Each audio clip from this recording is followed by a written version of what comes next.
తదుపరి తులారాశి. తులారాశి వారికి ఈ వారం అనుకూల ఫలితాలు గోచరిస్తున్నాయి.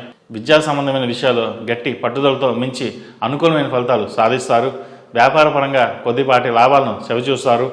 రావాల్సిన ధనం కోసం ఎక్కువ శ్రమ పడవలసి ఉంటుంది. ఉద్యోగం కోసం వేచి చూస్తున్న వారికి తగిన ఉద్యోగం లభిస్తుంది. ఉద్యోగం సాధించాలన్న పట్టుదల సఫలం అవుతుంది. ఉద్యోగంలో మార్పు సంభవిస్తుంది. ఈ మార్పు మీ స్థాయిని మరింత పెంచుతుంది. ప్రమోషన్స్, ఇంక్రిమెంట్స్ వచ్చే అవకాశాలు ఎక్కువగా గోచరిస్తోంది. సహోదర సహోదరి వర్గానికి కూడా మీ వంతు సహకారాన్ని ఇస్తారు.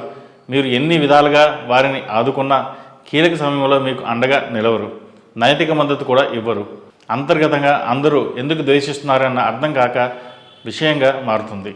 కుటుంబంలో ఆరోగ్యపరమైన ఇబ్బందులు ఏర్పడుతున్నాయి. అన్ని రకాలుగా సమస్యలను ఆత్మవిశ్వాసంతో ఎదుర్కొంటారు.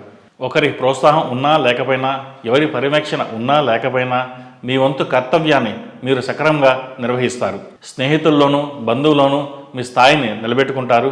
మీ చెడు కోరుకునే వారు ఎవరో మీకు బాగా తెలుసు. వాళ్ళకు తగిన విధంగా గుణపాఠం చెప్పాలని ప్రయత్నిస్తారు.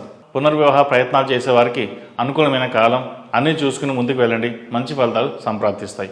ఈ రాశిలో జన్మించిన వారికి కలిసొచ్చే సంఖ్య నంబర్ 9, కలిసొచ్చే దిక్కు తూర్పు, కలిసొచ్చే రంగు ఎల్లో. ఈ రాశివారు ప్రతిరోజు ప్రతినిత్యం అమ్మవారికి ఆరావళి కుంకుమతో పూజ చేయడం చెప్పదగిన సూచన. అలాగే కాలభైరవ రూపు మెడలో వేయండి. నరదిష్టి అధికంగా ఉంది. ఎంత శ్రమ పడినా తగిన ఫలితాలు రాకపోవడం ఇందుకు కారణం కూడా. ఈ రాశివారు ఆరోగ్యపరంగా జాగ్రత్తలు తీసుకోవాలి. ఆరోగ్యం కోసం మన్యు పాశుపత హోమం చేయడం చెప్పదగిన సూచన.